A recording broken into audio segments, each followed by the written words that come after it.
नमस्कार, आदाब, बहुत बहुत स्वागत आप सभी का। आप देख रहे हैं खास कार्यक्रम नजर और नजरिया। मैं हूं आपके साथ बुशरा खानम फहद। देश में मुद्दों का अंबार है और मुद्दे मुबाहे खड़े हैं, लेकिन नरेंद्र मोदी अपनी इमेज को चमकाने के लिए एक बार फिर से विदेश दौरे पर जाने वाले हैं। वो 5 देशों की 8 दिन की यात्रा पर जाने वाले हैं और कल से यात्रा शुरू होगी। ये बताया जा रहा है कि अब तक की उनके पूरे कार्यकाल की ये अब तक की सबसे लंबी विदेश यात्रा है। और ये सबसे लंबी विदेश यात्रा नरेंद्र मोदी ऐसे वक्त में करने जा रहे हैं जब विदेश नीति को लेकर तमाम तरह के सवाल उठ रहे हैं। ये लगातार कहा जा रहा है कि विदेश नीति पूरी तरीके से ऑपरेशन सिंदूर के दौरान और उसके बाद पूरी तरीके से फेल होती हुई, चरमराई हुई नजर आई। तो ऐसे में सवाल ये उठ रहा है कि इससे पहले भी जो नरेंद्र मोदी लगातार 70 से ज्यादा देशों की 200 से ज्यादा जो उन्होंने यात्राएं की, जिस पर जो टैक्स पेयर हैं उनकी गाड़ी कमाई का पैसा इस्तेमाल करके ये यात्राएं की गई, अगर उससे देश को कोई फायदा नहीं हुआ और मुश्किल दौर में अगर देश के साथ कोई खड़ा नहीं हुआ, हमारे साथ एक भी कंट्री इजराइल को छोड़कर, तो फिर ऐसी विदेश यात्राओं का और इस तरह के दौरों का आखिर फायदा फिर क्या है। देखिए, जो मीडिया मंडली है, जिसको आप अलग अलग नामों से पुकार सकते हैं, वो फिर से लग गई है। वो फिर से मोदी की इमेज चमकाने में लग गई है कि देखिए 5 देश वो ऐसे देशों में जा रहे हैं जहां बताया जाएगा कि शायद पहले कोई नहीं गया, या जिस तरह की बातें हो रही हैं पहले कभी किसी किसी प्रधानमंत्री ने नहीं की। लेकिन अब ये सारी बातें जो हैं अब कोई भी काम करती हुई नजर नहीं आ रही हैं। अब तक अगर देखा जाए तो प्रधानमंत्री की जो पॉपुलैरिटी है, नरेंद्र मोदी की जो पॉपुलैरिटी है, वो 11 सालों के अपने सबसे निचले स्तर पर है। ये साफ तौर पर दिख रहा है। ऑपरेशन सिंदूर के बाद जो लगातार कोशिशें की गई, जो ये अलग अलग जगहों पर मोदी जी के पोस्टर चिपकाए गए, रैलियां निकाली गई और तिरंगा यात्रा निकाली गई, वो सब कुछ बैकफायर किया। और लगातार ट्रंप जो ये कहते हुए नजर आ रहे थे कि भाई मेरे कहने पर और व्यापार की धमकी देने पर ये सीज फायर किया गया है, अब कहीं ना कहीं वो बातें भी सच होती हुई नजर आ रही हैं। मैं उसके उन बातों पर आऊंगी और मैं आपको बताऊंगी कि विदेश मंत्री एस जयशंकर ने अमेरिका की धरती पर जाकर क्या बड़ा पर्दाफाश किया है, जिससे सियासी भूचाल आना लाजिम है। उससे पहले आप ये समझिए कि कल जिस तरह से जो शिव कुमार है, कैप्टन शिव कुमार, उन्होंने जो बयान दिया था, उससे एक बड़ा सियासी भूचाल आया। आनन फानन में पीआईबी की तरफ से ये कहा गया कि जो पॉलिटिकल कॉन्स्ट्रेंट की जो बात कही गई है, वो दरअसल तोड़ मरोड़ के उनके बयान को पेश किया गया है। लेकिन सवाल अभी भी जस का तस बना हुआ है। हमारे कितने फाइटर जेट्स जो हैं वो इसमें नुकसान हुआ इस ऑपरेशन सिंदूर के दौरान, आखिर किसकी गलती की वजह से हुआ ये नुकसान, और क्या वो जो फाइटर जेट्स थे क्या वो राफेल थे। और दूसरा सवाल कि जो फाइटर जेट्स हैं उनमें जो पायलट्स थे उनके साथ क्या हुआ। ये सवाल मैं नहीं बल्कि विपक्ष पूछ रहा है, और देश के जो अलग अलग एक्सपर्ट हैं वो भी पूछते हुए नजर आ रहे हैं कि आखिर ऑपरेशन सिंदूर एक ऐसा रहस्य क्यों बनता हुआ नजर आ रहा है, जिससे हर रोज पर्दे तो उठ रहे हैं लेकिन हर रोज और इस पर सवाल गहराते हुए नजर आ रहे हैं, जिनके जवाब मोदी जी तो बिल्कुल ही नहीं देंगे। साफ तौर पर आप समझ लीजिए, सर्वदलीय बैठक में जब उनको बुलाया जाता है तो वहां से नदारद रहते हैं। स्पेशल सेशन पार्लियामेंट का वो बुलाते नहीं है। अब मॉनसून सेशन आने वाला है, देखना यह है कि उस वक्त भी क्या वो किसी दौरे पर निकल जाएंगे या देश में जो ज्वलंत सवाल हैं उनके जवाब देते हुए वो नजर आएंगे। क्योंकि ये सवाल देश की डिग्निटी का है, ये सवाल देश की साख का है कि एक देश जो हमारे ऊपर हमला करता है वो तो अपनी पीठ थपथपा रहा है, लेकिन जिसके ऊपर हमला हुआ है यानी कि भारत, वो सफाइयां आखिर देता हुआ क्यों नजर आ रहा है। जगह जगह जाकर हम ये क्यों बताते हुए नजर आ रहे हैं कि इस हमले के दौरान हमने क्या किया, किससे बात की, कैसे हुआ ये सीज फायर, कितने फाइटर जेट्स गिरे। इन तमाम सवालों के जवाब आखिर एक बार एक प्रेस कॉन्फ्रेंस करके सरकार की तरफ से कोई नुमाइंदा इन तमाम सवालों के जवाब क्यों नहीं दे देता है। इसीलिए ये रहस्य हर रोज और गहराता जा रहा है। मैं आपको बताने जा रही हूँ कि विदेश मंत्री एस जयशंकर ने एक बड़ा पर्दाफाश किया है। अभी विदेश मंत्री जो है अमेरिका के दौरे पर हैं और वहां पर उन्होंने कहा कि एक इंटरव्यू उन्होंने दिया है जिसमें उन्होंने कहा है कि 9 मई 2025 की रात को जब पाकिस्तान ने भारत पर बड़े हमले की चेतावनी दी थी, तो एस जयशंकर ने कहा कि मैं उस कमरे में था जब अमेरिका के उपराष्ट्रपति जेडी वेंस ने पीएम मोदी से बात की और बताया कि पाकिस्तान भारत पर बहुत बड़ा हमला करने वाला है। आगे वो कहते हैं कि लेकिन हमने कुछ शर्तें मानने से इनकार कर दिया और प्रधानमंत्री ने पाकिस्तान की धमकी की बिल्कुल भी परवाह नहीं की, ऐसा उनका कहना है, ये उनका बात है। फिर वो आगे कहते हैं कि 10 मई को आखिर क्या हुआ था। उन्होंने बताया कि 10 मई की सुबह उनकी अमेरिका के विदेश मंत्री मार्को रूबियो से बातचीत हुई, जिसमें रूबियो ने कहा कि पाकिस्तान बातचीत के लिए तैयार है। उसी दिन दोपहर में पाकिस्तान के डीजीएमओ और हिंदुस्तान के जो डीजीएमओ हैं उनके बीच में बातचीत हुई, जिस पर पाकिस्तान ने सीज फायर की अपील की और भारत ने सीज फायर की इस अपील को मान लिया। अब इसमें दो बातें हैं।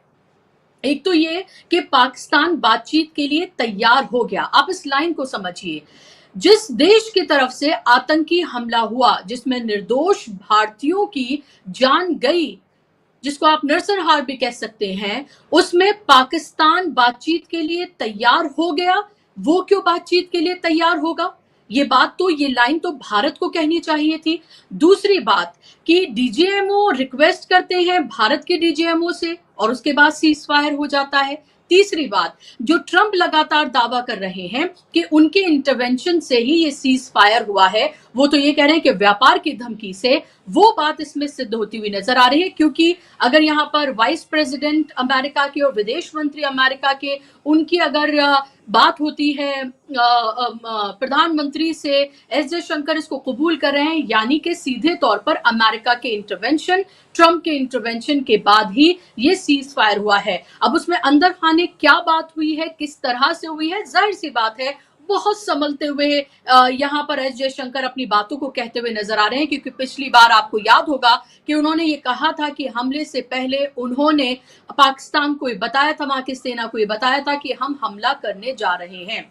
तो इस बार जिस तरह से पुलवामा में 2019 के बाद नरेंद्र मोदी ने शहीदों के नाम पर जो वोट मांगे थे और नेशनलिज्म की एक लहर पूरे देश में देखने के लिए मिली थी, ऑपरेशन सिंदूर से भी शायद उनको यही उम्मीद थी, लेकिन वो तमाम उम्मीदों पर पानी फिरता हुआ नजर आ रहा है। और उसके साथ साथ सवालों के जो अंबार हैं वो नरेंद्र मोदी का इंतजार कर रहे हैं, जो सिर्फ सवाल बन के ही रह जाएंगे, साफ तौर पर लग रहा है। नरेंद्र मोदी इस पर कभी कोई जवाब नहीं देंगे, ये भी हम सबको पता है। इस सबके बीच कांग्रेस ने पलटवार किया है और कांग्रेस की तरफ से एक ट्वीट किया गया है, जिसमें एस जयशंकर ने माफ कीजिएगा, जिसमें जयराम रमेश ने कहा है कि जैसे ही हालात मुश्किल हुए तो खुद को 56 इंच बताने वाले निकल गए। Super premium frequent flyer PM 5 देशों के 8 दिन के दौरे पर रवाना हो गए हैं।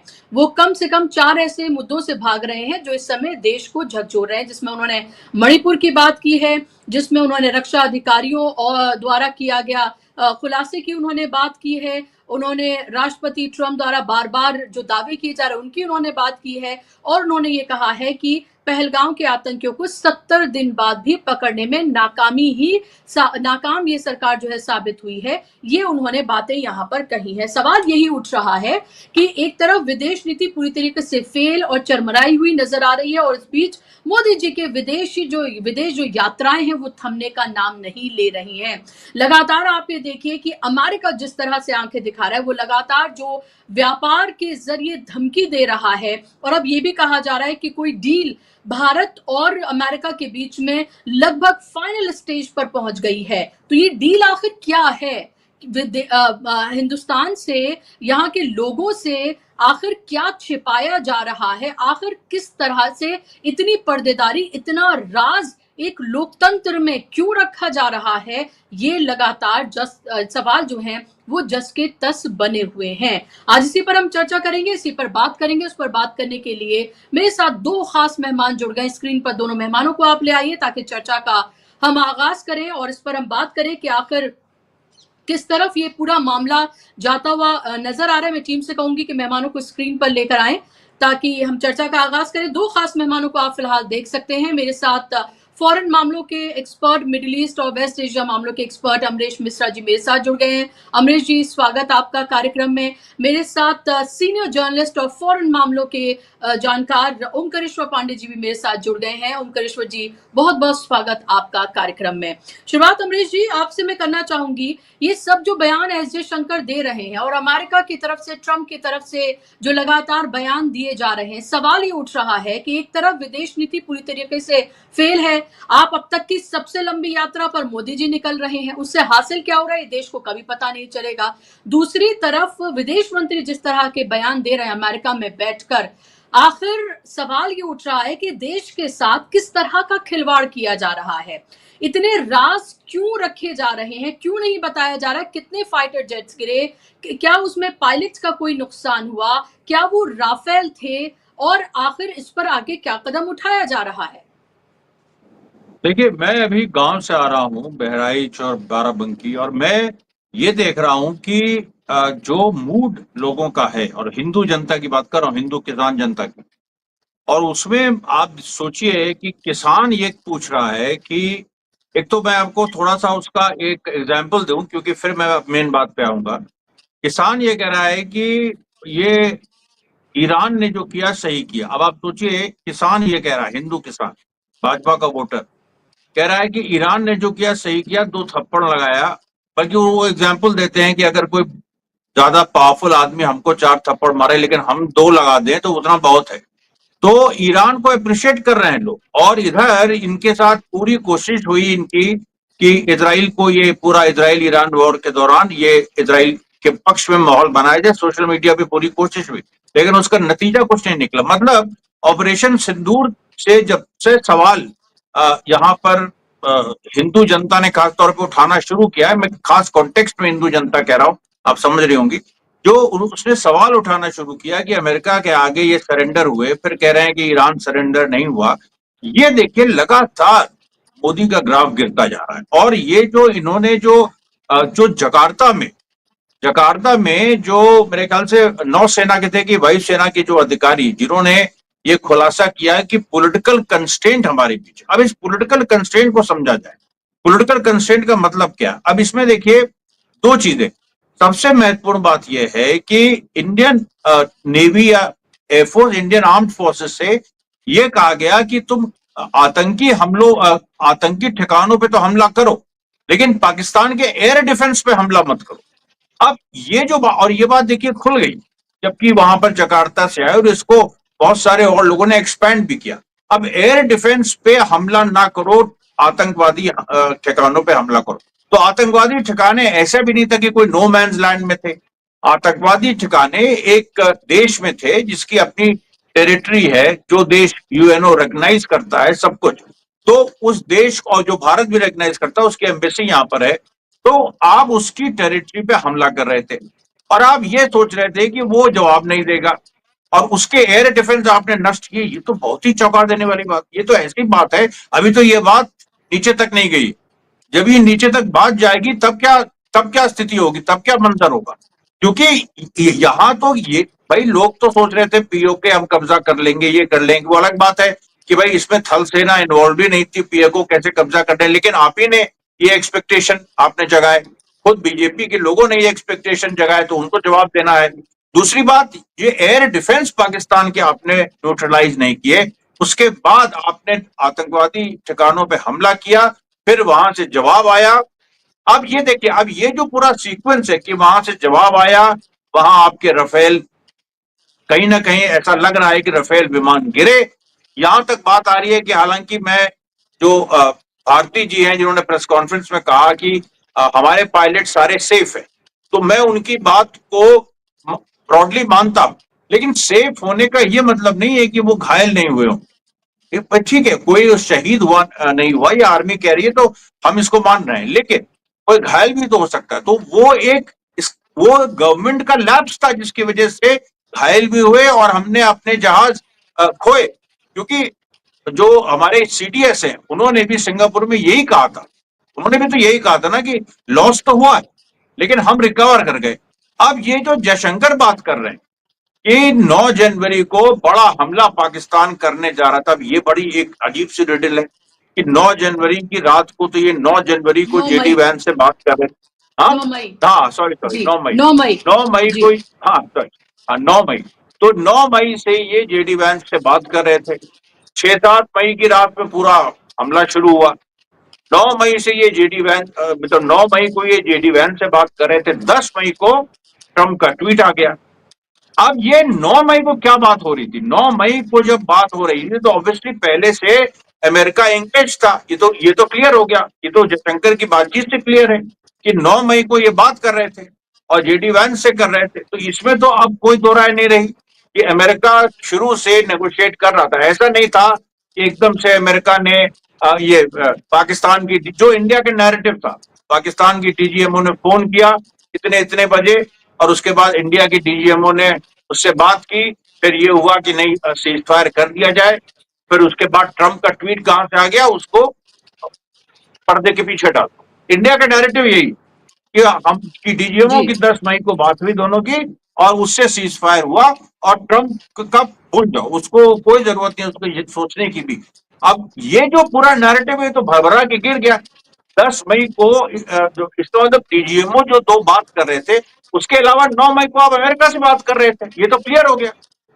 अब जब ये क्लियर है तो 10 मई को ट्रंप ने इंटरवीन किया और उसने जो पहले ट्वीट किया भाई उसको तो पता था, सब उसको बातचीत क्या चल रही है सब पता था। तो वो नैरेटिव तो खत्म। ये बहुत बड़ी बात है। इसको देखिए मेरे ख्याल से विपक्ष को एक इशू बना लेना चाहिए। बहुत जरूरी है कि आपका जो पूरा नैरेटिव है वो धराशायी हो गया। खुद जयशंकर प्रसाद कह रहे हैं 9 मई से बातचीत चल रही थी। एकदम इस पॉइंट को पकड़ना। अच्छा दूसरी बात देखिए जो बड़ा इशू है, एयर डिफेंस आपने एयर डिफेंसेस पे पाकिस्तान के हमला नहीं किया।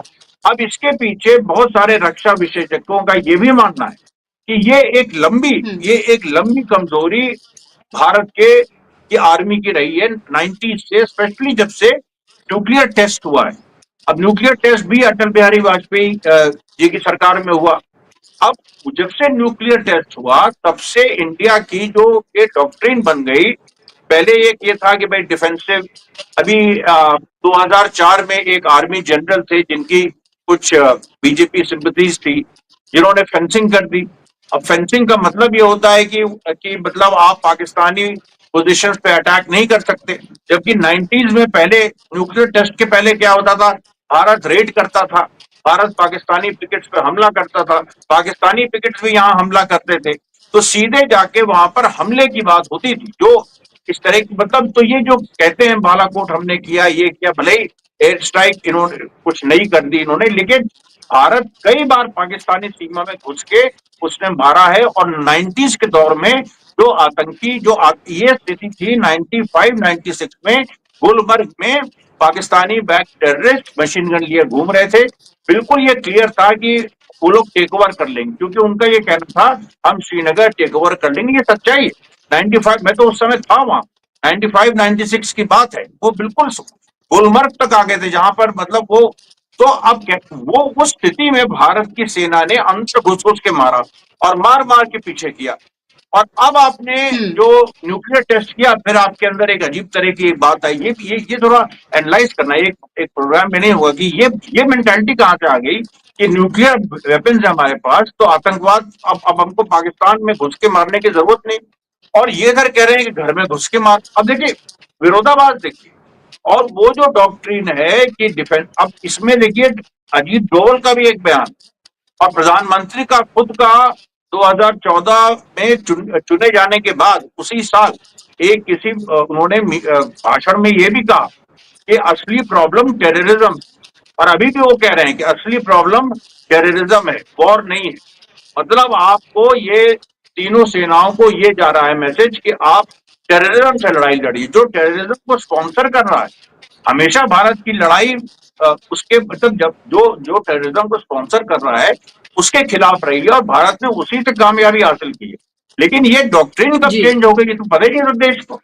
बहुत सारे जागरूक हम्म लोगों को नहीं पता था, हम लोग जानते थे। लेकिन ये इन्होंने ये सबसे बड़ी बात है कि अल्ट्रा नेशनलिस्ट जो गवर्नमेंट है नरेंद्र मोदी की, राइट विंग अल्ट्रा नेशनलिस्ट जो है, मैं तो इसको नेशनलिस्ट मानता ही नहीं, फर्जी राष्ट्रवादी जो सरकार है, ये डिफेंस के मामले में सबसे कमजोर साबित। इसने तो पूरी तरीके से पाकिस्तान पे हमला करने की नीति ही बदल दी और सेना को ये मैसेज दिया कि तुम आतंकवाद पे केंद्रित करो, आतंकवाद। अरे भाई, तो वो जो एयर डिफेंसेस आपने नहीं मारे थे, उन्होंने ही आपको मारा। और उसके बाद अमेरिका कह रहा है कि 9 तारीख को हमला होगा, फिर 9 तारीख की रात को हमला हुआ, फिर इंडियन ने जवाब दिया। तो ये जो पूरी सिचुएशन है, इसमें भी बहुत सारी ऐसी बातें जो हम लोग को नहीं पता, क्योंकि ब्रह्मोस मिसाइल आपने मारी। अब ब्रह्मोस का जो रेंज है, ब्रह्मोस का जो ये है, अब उसको आप सैटेलाइट इमेजेस दिखा रहे हैं। अमेरिका ने ईरान पे हमला किया, उसकी भी सैटेलाइट इमेजेस दिखा रहा है, लेकिन वो भी संदिग्ध है। तो सैटेलाइट इमेजेस से नहीं होगा, उसका जो एक आपने कैसे डिफेंड किया अपने को, कैसे हुआ, उसका एक उसका नैरेटिव सामने आना चाहिए। उसमें कोई छुपी बात तो है नहीं। हमें तो नहीं याद है कि जी 1971 वॉर में जब बांग्लादेश के 2 टुकड़े हुए तो 3-4 साल वेट किया गया और 1974 वॉर में पूरा नैरेटिव आया। नहीं, वो तो 16 दिसंबर को मेरे ख्याल से लड़ाई खत्म हुई थी 1971 में। उसके 1 महीने के अंदर ये सारे फैक्ट्स आ गए थे कि क्या सच्चाई है, क्या हुआ, और वो सबने कोलैबोरेट की।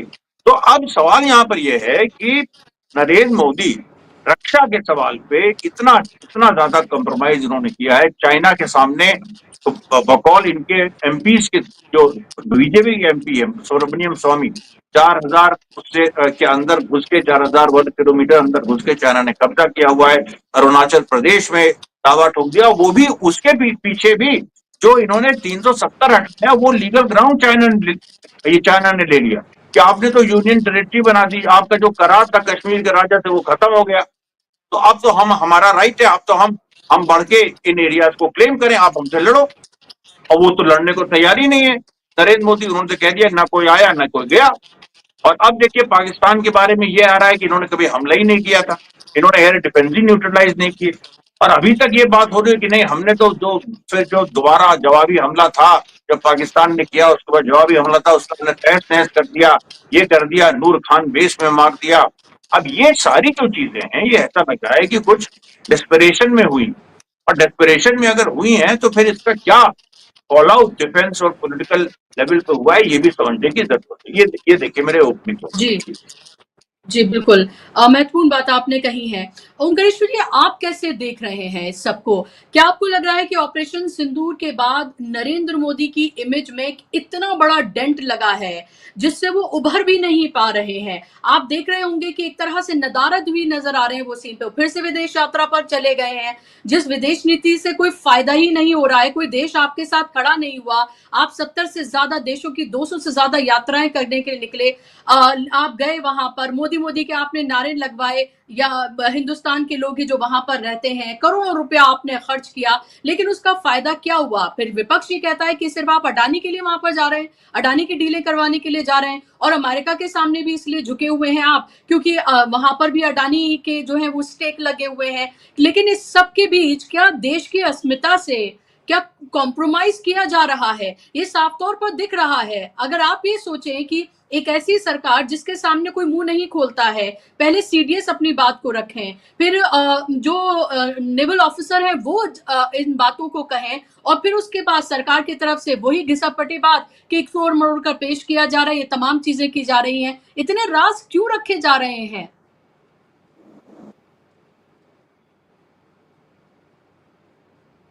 आवाज खोले ओंकारेश्वर जी की। जी मुझे लगता है कि ऐतिहासिक रूप से इस समय देश में एक गंभीर संकट आया हुआ है। और ये संकट इसलिए आया हुआ है कि बिना सोचे समझे नीतियां बनाई गई, सोचे समझे कार्रवाइयां की गई, बिना सोचे समझे उसको लेके बातचीत की गई, और जितना बड़ा सीना दिखाया गया था उतना ही छोटा सीना साबित हुआ। आज देश भौचक है इस बात से। कल तो मैं उनको सुन रहा था जो कि प्रधानमंत्री नरेंद्र मोदी के बड़े समर्थक माने जाते रहे हैं, उनके साथ काम कर चुके हैं, प्रशांत किशोर को भी मैंने सुना। उनने भी ये सवाल उठाया कि भाई युद्ध करने की जरूरत क्या थी जब आप एक उसको कंक्लूडिंग उस पे एंड पे नहीं ले जा सके और नहीं ले जाना चाहते। तो आज डॉक्टर जयशंकर का जो स्टेटमेंट चर्चा का विषय बना हुआ है, मैं उससे शुरू। असल में डॉक्टर जयशंकर को मीडिया कम्युनिकेशन के बारे में उतनी जानकारी, उतनी समझ है नहीं। तो पहले भी उन्होंने जो बयान दिया था, जिसमें उन्होंने कह दिया था कि हमने युद्ध की शुरुआत में ही पाकिस्तान को ये बता दिया था कि हम क्या करने वाले हैं और इतना नॉन एस्केलेटरी अटैक करने वाले हैं। युद्ध की भाषा में नॉन एस्केलेटरी क्या होता है, जरा आप जरा आम आदमी के उसके कि भैया हम तुमको एक थप्पड़ मारेंगे और तुम चुप रहना, बोलना मत, या तुम्हारे बेटे को मारेंगे और तुम मत बोलना, ऐसा होता है क्या? दुश्मन देश पर जब आप अटैक करेंगे और कहेंगे कि नहीं ये प्रिसाइजन अटैक है, ये सिर्फ टेररिस्ट कैंप पे है और ये नॉन एस्केलेटरी है, नॉन एस्केलेटरी आपके लिए होगा, एस्केलेटरी तो उसने बना दिया, उसके बाद आप उसको नॉन एस्केलेटरी कैसे कह सकते हैं? आपको एक तक सुनाना चाहता हूं, ये विदेश मंत्रालय और रक्षा मंत्रालय के वेबसाइट पर बाकायदा उपलब्ध है। और जो ये कह रहे हैं डॉक्टर जयशंकर कि 9 तारीख की रात को अमेरिका ने वो बताया था, ये भी गलत है। इनको डेट याद नहीं है, क्योंकि ये 9 तारीख का प्रेस ब्रीफिंग है जिसमें साफ लिखा हुआ है, नमस्कार 8 से 9 मई, ये वही कर्नल सोफिया का स्टेटमेंट है। मैं बहुत ब्रीफली बता रहा हूं कि इस 8 से 9 मई 2025 की मध्य रात्रि को पाकिस्तानी सेना ने सैन्य बुनियादी ढांचे को निशाना बनाने के इरादे से पूरी पश्चिमी सीमा पर भारतीय वायुसेना का कई बार उल्लंघन किया। अब ये बात क्या कहती है? पूरे वेस्टर्न बॉर्डर पे, सिर्फ जम्मू कश्मीर नहीं, लेह लद्दाख से लेके भुज तक के इलाके तक, इसको आप नॉन एस्केलेटरी कहेंगे? और आप कह रहे हैं कि उस रात बातचीत चल रही थी और उस समय, तो ये प्रेस ब्रीफिंग कहां से आ गई उससे पहले? ये तो प्रमाण है ना, तो आप उसको देखना चाहिए। फिर आपने ये बताया है खुद ही कि इसने पाकिस्तानी सेना ने 36 स्थानों पे 300 से 400 ड्रोनों का इस करके अटैक किया। अब ये कोई छोटा मोटा अटैक है? आपने तो खुद बताया ना कि हमने पाकिस्तान के 9 ठिकानों पे आतंकी हमले किए, उसने 36 ठिकानों पे किए ये, और सरकार का ही कहना है, भारत सरकार के रक्षा मंत्रालय का, विदेश मंत्रालय का, उसके सभी मौजूद लोग थे अधिकारी। झूठ कौन बोल रहा है? इसके बाद हमारे जब ये सवाल उठता है कि क्या हमारे विमान गिरे हैं या नहीं गिरे हैं, मैं कहता हूं इसमें किसी भी प्रकार इसे छुपाने की कोई आवश्यकता नहीं है। ये राष्ट्रीय शर्म नहीं है कि हाँ ठीक है, यहाँ तक कि सोवियत संघ ने, रूस ने माना ना कि यूक्रेन ने उसके 42 विमान उड़ा दिए हैं ड्रोन से, और यूक्रेन ने भी माना ना कि उसने कितने विमान उसके रशिया ने गिरा दिए हैं। ईरान ने माना ना कि इजराइल ने उसको कहां कहां अटैक किया, तो उसके तमाम मिलिट्री कमांडर्स को उड़ा दिया। और इजराइल ने भी माना ना कि ईरान ने उसके कितने ठिकानों पे। तो युद्ध में अब तक देश और दुनिया को, दोनों को सच्चाई नहीं बताते, आप सच को छुपाते हैं। ये आदत बीजेपी सरकार की ही है और किसी की नहीं। ये सच को छुपाते हैं, वो भी सेना के पीछे छुप के। और सेना स्वयं कह रही है कि इतने ठिकानों पर हमले हुए। ये भारतीय chief of defence staff CDS general Chauhan ने ही जाकर सिंगापुर में बयान दिया, जब उनसे पूछा कि क्या विमान, कितने विमान गिरे हैं या नहीं गिरे हैं। उन्होंने जवाब दिया कि कितने गिरे हैं ये इंपॉर्टेंट नहीं है, क्यों गिरे हैं ये इंपॉर्टेंट है। उसके बाद कैप्टन शिव कुमार का ये बयान आ गया, वो नेवी के कैप्टन है। इससे पहले और लोग, माननीय रक्षा मंत्री का बयान आता है, वो क्या कहते हैं कि 1971 में नौसेना हरकत में आई थी तो पाकिस्तान के 2 टुकड़े हो गए थे, और अगर इस बार हरकत भी तो 4 टुकड़े हो जाते। गजब है भाई साहब, आप स्वयं रक्षा मंत्री हैं तो अभी ना आदेश देंगे, आप किसके आदेश से रुके हुए थे? इसका मतलब तो यही हुआ कि आप भी यही कह रहे हैं जो कैप्टन शिव कुमार कह रहे हैं। कैप्टन शिव कुमार कह रहे हैं कि राजनीतिक नेतृत्व ने उनके हाथ बांधे थे, तो क्या रक्षा मंत्री के भी हाथ बांध दिए थे? तो फिर सेना हरकत में क्यों नहीं आई? जब वो 36 ठिकानों पे हमला कर रहा था, तो भारतीय नौसेना ने उसके कराची पोर्ट को, जो कि टेलीविजन चैनल दिखा रहे थे, उड़ा क्यों नहीं दिया? सचमुच में क्यों नहीं उड़ाया? ये गजब है। और फिर आप कह रहे 9 तारीख की रात को वहां से फोन आ गया अमेरिका से, फिर आप कह रहे कि नहीं, मध्यस्थता नहीं की थी। मध्यस्थता की भी नहीं। जेडी वेंस से आप कह रहे हैं हम रूम में मौजूद थे जब जेडी वेंस से बातचीत हो रही थी, तो मध्यस्थता नहीं थी तो क्या था? और फिर आपने कहा कि नहीं, कुछ बातें, कुछ शर्तें रखी गई जो कि हमने नहीं मानी। ऐसा देश आना चाहिए ना कि वो शर्तें क्या थी, कौन सी शर्तें आपने मानी और नहीं मानी, और शर्तें थी क्या? ये तो काउंटर अटैक तो भारत ने उसी रात कर दिया था। तो रोका कब गया इसको? ये बहुत सारी कंफ्यूजिंग बातें आ रही हैं और इसीलिए जो विपक्ष ये मांग कर रहा है ना कि इस पर पार्लियामेंट में डिस्कशन होना चाहिए, पार्लियामेंट का स्पेशल सेशन बुलाना चाहिए। तो आपने ऑल डेलीगेशन को विदेश घूमने के लिए तो भेज दिया, अब वो विदेश जाके क्या समझाते? उनके पास समझाने को था कि भाई पुलवामा में अटैक हुआ या पहलगाम में जो अटैक हुआ उस यहाँ यहाँ से आए थे, ये उसके वीडियो और मतलब सैटेलाइट इमेज मिले हैं, कुछ तो आप प्रमाण रखेंगे ना। इंटेलिजेंस की ये रिप है और ये है और यहाँ से इसके तार आपके साथ मिल रहे, आप कुछ बताएंगे ना। न उसके बारे में बता रहे हैं, न इसके बारे में बता रहे हैं। लोग मौज मस्ती कर रहे हैं, वहां ऑल पार्टी डेलीगेशन वहां जाके गाना गा रहा है, कर रहा है। और आप जब वो लौट के आए हैं तो भी देश को बताना चाहिए था। आप फिर निकल गए 6 देशों की यात्रा पे, और आप तब निकले हैं जब देश इस चिंता में है कि इस घटना के बाद एक तो पूरी दुनिया हमसे कट गई, 3 देशों को छोड़ के कोई हमारे साथ खड़ा नहीं हुआ। उन 3 देशों में ताइवान, इजराइल और जैसा कि जिसको हमने अभी तक भारत सरकार ने मान्यता नहीं दी है, और जो हिंदूवादी लोग बड़े आश्चर्य होंगे कि तालिबान साथ था, हमने तालिबान से बातचीत की समर्थन के लिए। वो तालिबान भी युद्ध के बाद तालिबान, पाकिस्तान, चाइना एक साथ फोटो खिंचा रहे हैं और एक साथ खड़े हुए दिखाई दे रहे हैं। बांग्लादेश, जिसको रोज हिंदू हिंदू करके गरिया के आपने उसको दूर कर दिया भक्तों ने, वो बांग्लादेश, पाकिस्तान और चाइना इस फ्रंट पे भी एक साथ फोटो खिंचवा रहे हैं, हाथ मिला रहे हैं। वो सार्क, जिसकी आप फंडिंग एक तरह से लीडरशिप पोजीशन में थे, उस सार्क का चेंज करके वो नया सार्क बनाने जा रहे हैं। क्वाड के कंट्री जिसमें हम एक इंपॉर्टेंट पार्टी, वो हमारे सामने नहीं आया। क्वाड का कोई देश हमारे साथ इस युद्ध में नहीं आया। ब्रिक्स जो है अभी जा रहे हैं ब्राजील में, उसका सम्मेलन है, अध्यक्षता चूंकि इस बार टर्म है भारत का, नरेंद्र मोदी गए हैं उसमें, ताकि ज्यादा से ज्यादा उसमें एक रेजोल्यूशन पास हो जाएगा क्योंकि अध्यक्षता अपने पास है। इससे पहले एससीओ में क्यों नहीं हमारा रेजोल्यूशन पास हुआ, जो चाइना में था? वहां पर तो रक्षा मंत्री को ये अपना प्रोटेस्ट शो करना पड़ा कि नहीं, अगर आपने पहलगाम हमले की निंदा नहीं की है तो हम इसमें साइन नहीं करेंगे। तो ये टोटल जो दिख रहा है वो एक आइसन जी। दिख रहा है। ये दिख रहा है कि हमारी विधि पूरी तरह से फेल्योर है। रक्षा नीति के मसले पे एयर चीफ मार्शल ने जो कह दिया, अब वो क्या दे है? जो भारतीय सेना वायुसेना के मौजूदा वायुसेना अध्यक्ष हैं, वो कह रहे हैं कि 10 साल से हमको कुछ भी डिलीवर नहीं हुआ। उनको राष्ट्रभक्त माना जाएगा कि उनको विरोधी माना जाएगा?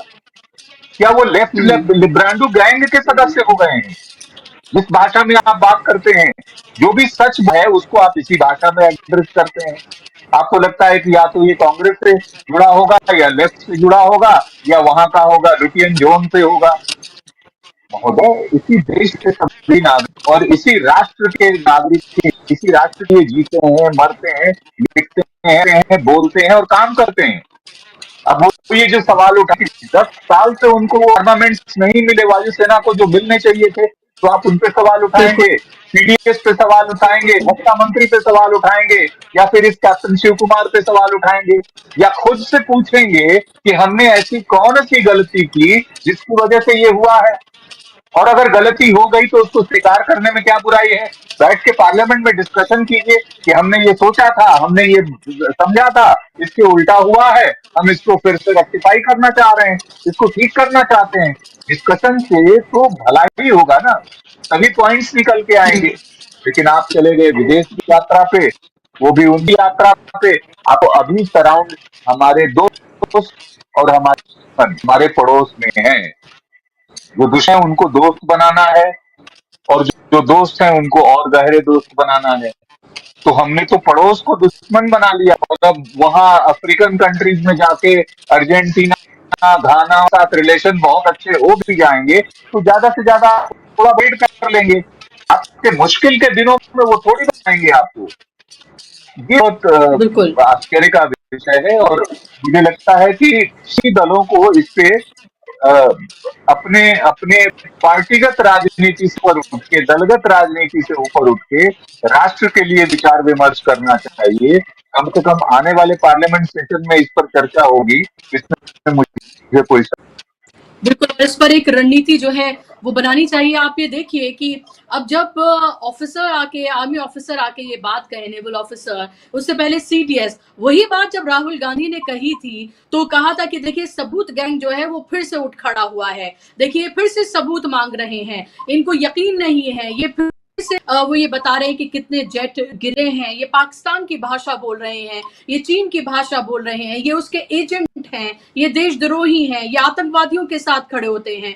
इस तरह की तमाम बातें कही गई थी। यानी कि अगर आप देश में सवाल पूछेंगे, एक लोकतांत्रिक निजाम है, उसमें अगर आप सवाल पूछेंगे तो आपको देशद्रोही, आतंकवादी परस्त और नक्सलवादियों के साथ और ना जाने किस किस गैंग का सदस्य आपको बना दिया जाएगा। और वहीं आप ये देखें कि देश में हो क्या रहा है, देश में हर मौके पर सिर्फ और सिर्फ आप ये देखिए कि चीजें छिपाई जा रही हैं। कभी भी किसी भी चीज का कोई भी डेटा, किस हादसे में कितनी मौत हुई, किस की वजह से कितनी मौत हुई, ये कभी आपको नहीं पता चलेगा, चाहे कोविड हो या फिर आप कुंभ की बात कर लें या उससे पहले आप बात कर लें। और अभी भी आप ये देखिए कि ऑपरेशन सिंदूर के दौरान भी सब कुछ छिपाया ही जा रहा है। सिर्फ मसलहत के तहत जितना बताया जाना चाहिए, जहां मोदी मोदी के नारे लग सके, मोदी की इमेज को चमकाया जा सके, वही सब करने की कोशिश जो है वो यहाँ पर की जा रही है। लेकिन अब ये सब भी काम नहीं कर रहा है।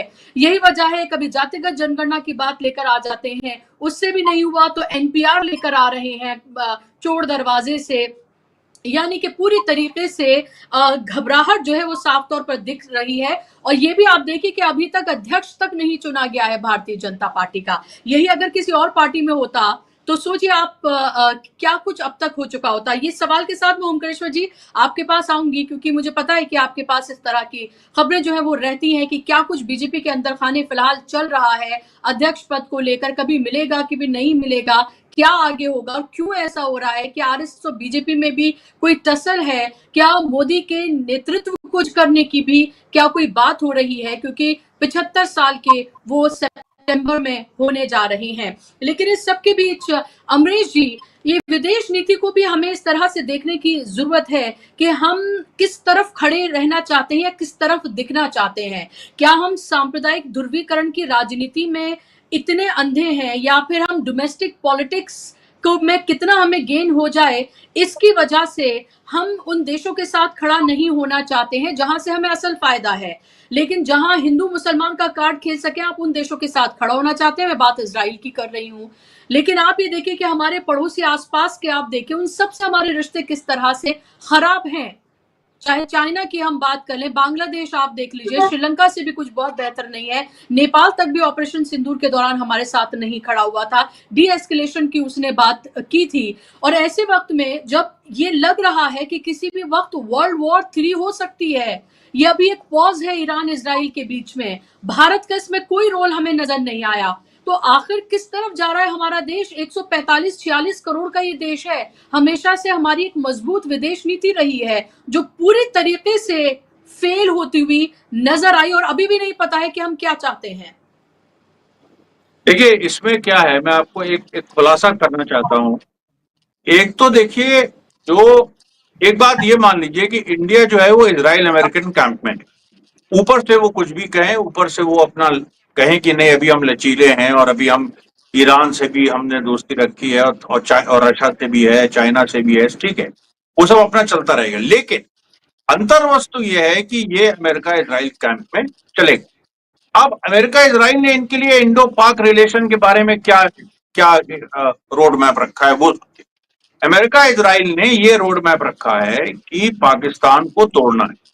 और पाकिस्तान को कैसे तोड़ेंगे आप? तो पाकिस्तान को तोड़ने का मतलब यह है कि आप कोई, अब वो देखिए एक बात समझ लीजिए, एक और इसमें बात, 1971 जो की वॉर थी जिसमें एक्चुअली पाकिस्तान को तोड़ा गया, उसके समर्थन में अमेरिका नहीं था, क्योंकि अमेरिका को उससे कोई फायदा नहीं था, उसकी कोई नई कॉलोनी नहीं बन रही थी। बांग्लादेश एक इंडिपेंडेंट राज्य बना, पाकिस्तान का जो एक आइडियोलॉजिकल आधार था उस पर चोट हुई, भारत का जो एक सेकुलर आधार था वो हेल हुआ। लेकिन उससे अमेरिका को कोई फायदा नहीं था, इसलिए अमेरिका ने उसका विरोध किया और सातवां बेड़ा भेजा। वो सब इतिहास है। अब जो अमेरिका पाकिस्तान को तोड़ना चाहता है वो ये पूरा एक एक प्लानिंग है कि पाकिस्तान को तोड़ के जो चाइना एक पाकिस्तान को बिल्ड कर रहा है वो पूरा जो प्रोजेक्ट है उसको डिरेल कर दिया जाए। ईरान के ऊपर भी जो हमला करने की बात है वो यही है कि ईरान भी, देखिए अभी कल ही खुलासा हुआ है कि ईरान पे जो हमले हुए थे वो चाइना ईरान में भी बेल्ट एंड रोड इनिशिएटिव शुरू करने जा रहा था और इस तरह की बात अभी भी चल रही है। और अब तो जानते ही हैं कि प्यूटिन ने यहां तक कह दिया कि बहुत सारे देश अभी, मतलब अब जो अगली बार कुछ होगा तो बहुत सारे देश ऐसे हैं जो ईरान को न्यूक्लियर वेपन्स दे सकते हैं। अब उसमें नॉर्थ कोरिया क्योंकि रशिया के साथ बिल्कुल बहुत ही क्लोज है, चाइना, ये पूरा एक ब्लॉक है। अब आप इस चीज को समझिए, तो चाइना को वो करने के लिए इन्होंने कहा कि भाई इंडिया को ये रोल निभाना है पाकिस्तान को तोड़ने का। अब पाकिस्तान को तोड़ने का रोल इंडिया कैसे निभाएगी? डायरेक्ट वो कॉन्क्वेस्ट से नहीं निभा सकती कि पाकिस्तान में अपनी थल सेना भेज दो और अब उससे आप पीओके ऑक्यूपाई कर लो, उससे अमेरिका को कोई फायदा नहीं है। इंडियन अगर भारत ऑक्यूपाई कर ले पाकिस्तान, उससे इंडिया और ये अमेरिका और इजराइल को कोई फायदा नहीं है, क्योंकि वो जानते हैं इस बात को कि बैकडोर अगर भारत ऑक्यूपाई भी कर ले और पीओके को कर ले, लाहौर तक पहुंच जाए, एक बात मैं कह रहा हूं उसको, अगर तो उससे अमेरिका इजराइल को कोई उस तरह का फायदा नहीं है। उसमें भारत के सर पे सब चीजें आ जाएंगी कि भाई आप ये जो आपने नई नई एरिया कॉन्कर किए हैं इनको अब आप संभालिए, इनकी भी आर्थिक वो सब देखिए और सारी चीजें। तो भारत को भी अब इनके दिमाग में ये है कि पाकिस्तान को ऐसा तोड़ो कि वो लावारिस हो जाए। और अच्छा, वो कैसे हो सकता है? वो हो सकता है जो पाकिस्तान के अंदर जो आतंकवादी हैं, चाहे वो बलूची हो, चाहे वो एनडब्ल्यू-एफपी के हों, उनको बढ़ावा देना कि वो पाकिस्तान पे हमला करे। इधर पाकिस्तान अगर भारत पे हमला करता है तो भारत उनके आतंकी ठिकानों पे हमला करे, लेकिन भारत कोई हॉट वॉर में पाकिस्तान के साथ ना जाए। ये बड़ा इंटरेस्टिंग, देखिए पूरा गेम चल रहा है। अब वहीं चाइना समझ गया और चाइना ने इस चीज को, क्योंकि चाइना इस बात को जानता है कि पाकिस्तान के साथ ऐसी साजिश हो रही है और उसमें भारत एक रोल प्ले कर रहा है, उसमें भारत को फायदा कुछ नहीं है। उसमें अगर पाकिस्तान में जो, देखिए अजीब चीज है, भारत में बताया जाता है कि पाकिस्तान के 4 टुकड़े होंगे तो भारत को बहुत फायदा, भारत को 0 फायदा। फायदा इजराइल और अमेरिका को है, क्योंकि वहां वो अपने बेसेस बनाएंगे, वहां से वो चाइना के ऊपर एक ऑफेंसिव लॉन्च कर सकते हैं। भारत को 0 फायदा है, भारत को क्रम्स भी नहीं मिलेंगे इसमें। भारत केवल एक अपने मुस्लिम विरोध में अंधा हो गया है, इस्लामोफोबिया में अंधा हो गया है। मोदी को ये लग रहा है कि अमेरिका के साथ थोड़ा बहुत कुछ मिल जाए तो हमारे दोस्त बहुत बड़े बिजनेसमैन, इससे भी बड़ा वो कुछ बड़े एसेट्स एक्वायर कर लें, कुछ कहीं, तो वो बहुत पेटी एम्बिशन इंडिया की अभी जो सरकार है उसकी बहुत ही पेटी एम्बिशन है। उनके साथ जो पूंजीपति हैं उनके बहुत पेटी एम्बिशन है, छोटे, बहुत ही छोटे उनके एस्पिरेशन। तो अब इस पूरे खेल में ये जरूरी हो जाता है कि पाकिस्तान के एयर डिफेंस पे आप हमला नहीं करें। ये जरूरी हो जाता है कि भारतीय सेना की भी क्षमता वो नहीं होनी चाहिए जो भारत को सुरक्षित रख सके या जो आगे चल के कुछ इस तरह का काम करे। क्योंकि देखिए भारत अगर आगे बढ़ता है आर्थिक रूप से, सैनिक रूप से, तो अल्टीमेटली वो चाइना और रशिया के कैंप में जाएगा। ये एक मजबूरी है। चाहे आप एक्सट्रीम सिनारियो आप सोच लीजिए कि भारत ने पाकिस्तान, आधा पाकिस्तान ले लिया, तो उसके बाद क्या होगा? उसके बाद ये होगा कि एक तो भारत को आधे पाकिस्तान में जो मुसलमानों की जनसंख्या है भारत के अंदर 20-25 करोड़, उसमें और 20-25 करोड़ उसमें ऐड हो जाएंगे। उसके अलावा एक बड़ी बात होगी कि भारत को एक सुपर पावर, एक बड़े पावर मतलब एक बड़े पावर होने के चलते चाइना और रशिया के साथ उसको रिश्ते बनाने पड़ेंगे और कोई ऑप्शन नहीं है। अमेरिका, इजराइल ट्रस्ट नहीं करते कि भारत जो है वो उनका एजेंट बन के काम करे और भारत चाइना के खिलाफ लड़ेगा, ये वो ट्रस्ट ही नहीं करते। इसलिए अगर यहां से कोई आपकी बात कहे भी, शायद जी ओमकारेश्वर जी कुछ जोड़ना चाहते हैं, मैं आपके पास आ रही हूँ, फिर आप अपनी बात को करिए। ओमकारेश्वर जी आपसे सवाल भी है मेरा और आप अपनी बात को रखिए भी। मेरा सवाल आपसे यही है कि मैं जो बात है वो कह रहे हैं आप उस पर अपनी बात रखना चाहते हैं, लेकिन इसके साथ मेरा सवाल ये भी है कि क्या अंदर खाने भी, एक तो ये हमें दिख रहा है कि विदेश नीति फेल हो रही है, चरमरा रही है, पूरी दुनिया में किस तरह से हम कहाँ खड़े हैं, ये बहुत बड़ा सवाल हो गया, किसके साथ खड़े हैं, ये भी बड़ा सवाल है। लेकिन सवाल ये भी है कि क्या नरेंद्र मोदी, जिन्होंने अपनी लार्जर देन लाइफ जो इमेज मीडिया के सहारे बनाई, क्या वो भी आपको कोलैप्स होती हुई नजर आ रही है? और क्या उन्हें अपनी ही पार्टी और आरएसएस से भी चैलेंज मिलता हुआ नजर आ रहा है? क्या आपको लग रहा है कि दिन पूरे हो रहे हैं अब नरेंद्र मोदी के?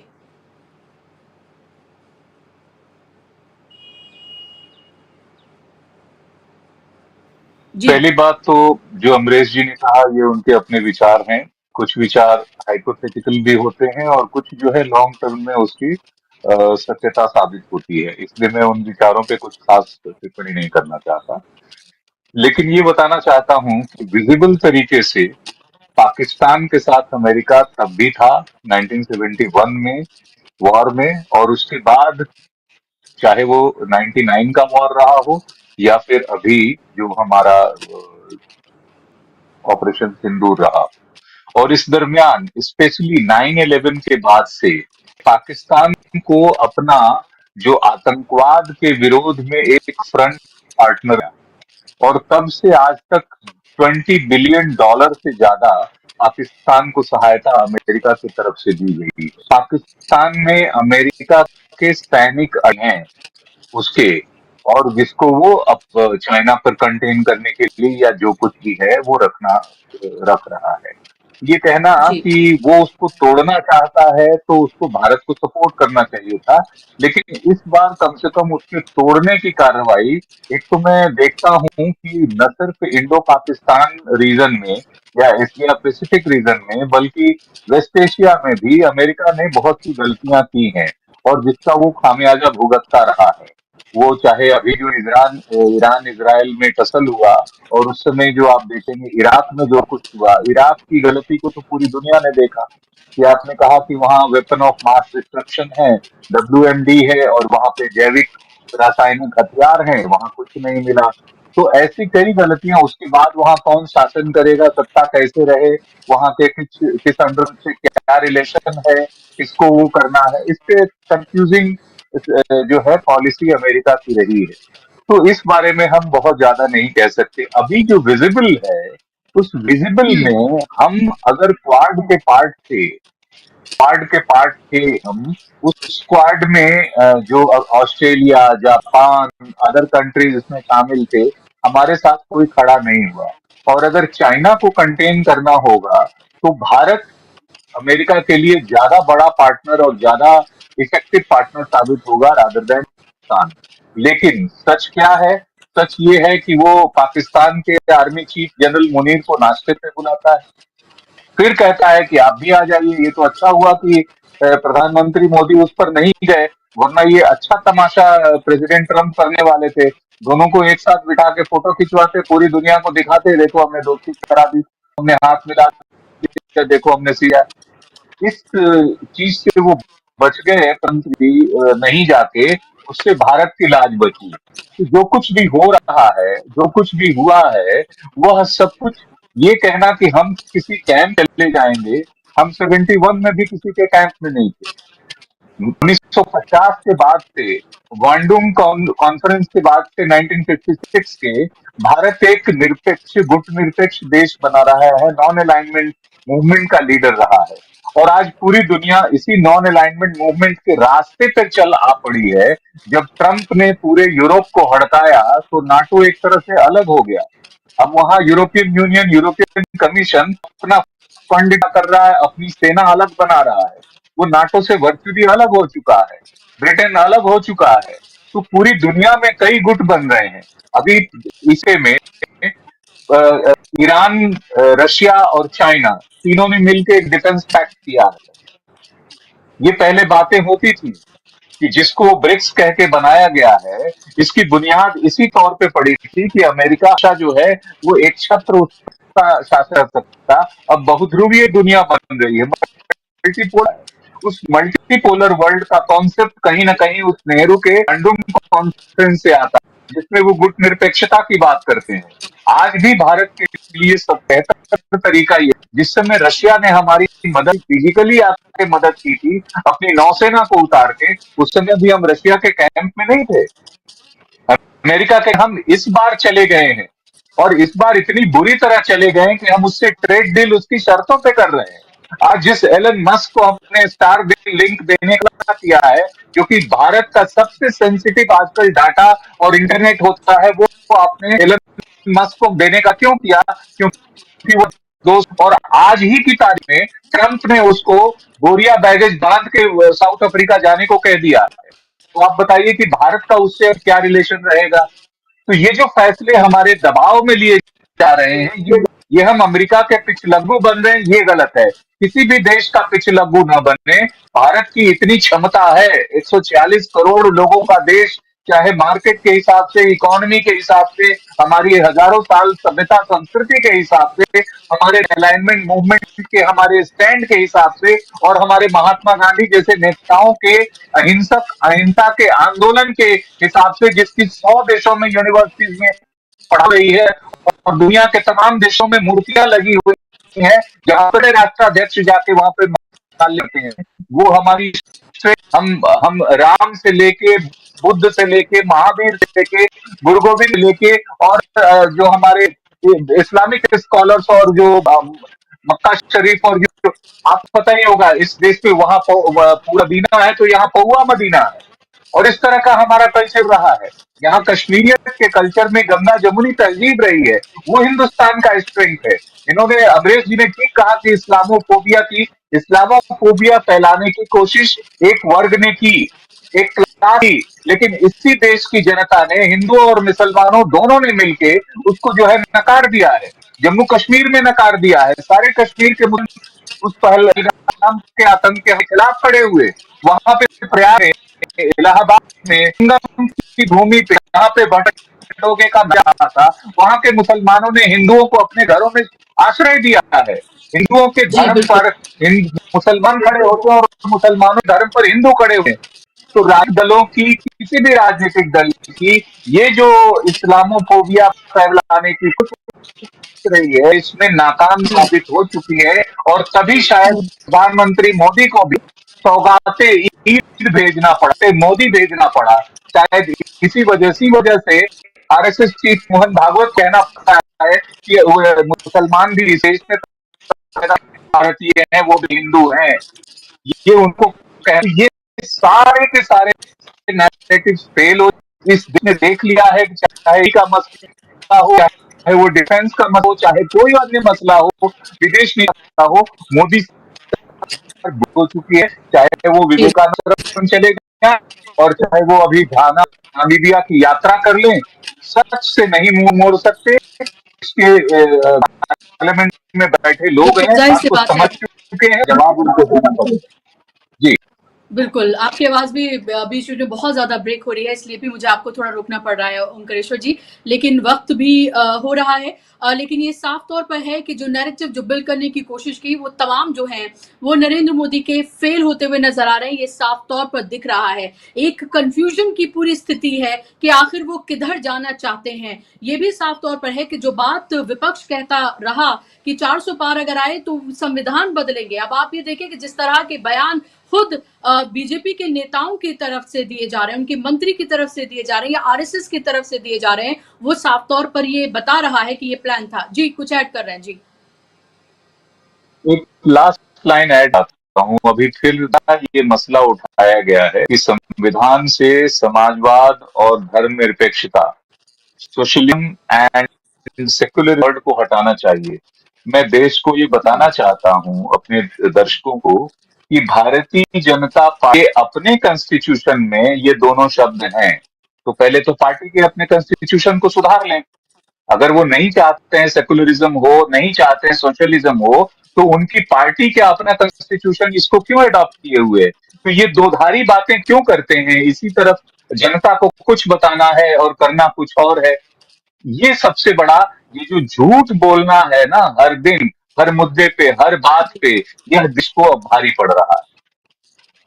बिल्कुल, बिल्कुल आप सही कह रहे हैं कि देश को भारी पड़ रहा है, बहुत भारी पड़ रहा है। ये साफ तौर पर दिख रहा है और देश को उभरने में अभी कितने साल लग जाएँगे ये भी साफ तौर पर दिख रहा है। आप हर मुहाने पर देख लीजिए, आप किसी भी मुद्दे को उठाकर देख लीजिए। अब देखना ये है कि विदेश दौरे पे तो मोदी जी निकल गए हैं, उससे जब वापस आते हैं, जब देश पर आते हैं, वहाँ उस धरती पर कदम रखते हैं, तो क्या उन तमाम सवालों के जवाब चाहे पार्लियामेंट में ही सही, क्या वो देंगे या उससे भी मुँह छुपाते हुए नज़र आएँगे या फिर से तमाम गलतियों के लिए नेहरू, गांधी इन सबको ही इंदिरा गांधी इन सबको ही वो जिम्मेदार ठहराते हुए नज़र आएँगे जैसे हमेशा से करते हैं। बड़ी-बड़ी बातें करेंगे, मोदी-मोदी के नारे लगवाएँगे और निकल लेंगे। लेकिन देश को अब सब कुछ पता चल रहा है, देश अब देख रहा है और मुखौटा पूरी तरीके से उतर गया है। बहुत शुक्रिया आप दोनों मेहमानों का, अमरीश जी आपका, ओंकारेश्वर जी आपका, कार्यक्रम का हिस्सा बनने के लिए, समय देने के लिए बहुत-बहुत धन्यवाद। धन्यवाद, शुक्रिया आप तमाम दर्शकों का भी। नमस्कार।